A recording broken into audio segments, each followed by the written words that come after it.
எவ்வளோ பணம் கொடுத்தாலும் வாங்க முடியாத சில விஷயத்தில் ஒன்று நல்ல பேருன்ற அங்கீகாரம். தங்களோட நல்ல பேரை காப்பாற்றிக்க கடைசி வரை கொள்கையில் கரெக்டாக இருந்த 4 நடிகர்களை பற்றி இந்த வீடியோவில் பார்க்கலாம். நடிகர் சிபி சத்யராஜ் எவ்வளோ காசு கொடுத்தாலும் ஹீரோயின்ஸோட நெருக்கமாக இருக்கிற காட்சிகளில் நடிக்க மாட்டாராம். அதுக்கு காரணம் அவரோட குழந்தையும் அந்த படம் பார்க்குன்றதுனால. அடுத்ததாக எம்ஜிஆர் அண்ட் ராமராஜ்.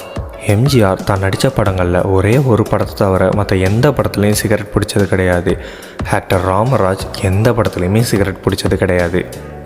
கேப்டன் விஜயகாந்த் 150 படங்களுக்கு மேலே நடித்தோம், ஒரு படம் கூட வேறு மொழி படத்தில் நடித்தது கிடையாது. உச்சம் தொட்ட நடிகராக இருந்தோம், தமிழை தவிர வேறு எந்த மொழி படத்துலையும் நடிக்கிறதுக்கு அவர் முன் வரலை. சினிமாவை தாண்டி தமிழ் நடிகர்களுக்கும் கலைஞர்களுக்கும் தமிழ் மக்களுக்கும் அவர் நிறையவே உதவி பண்ணியிருக்காரு. அவங்க எடுத்த முடிவில் கரெக்டாக இருந்ததாலேயோ என்னவோ வீடியோவில் சொன்ன 4 பேருமே சினிமா மூலமாக கை நிறையா சம்பாதிச்ச மாதிரி மக்கள் மனசுலையும் அளவுக்கு அதிகமாக நல்ல அபிப்பிராயத்தை சம்பாதிச்சு வச்சுருக்காங்க.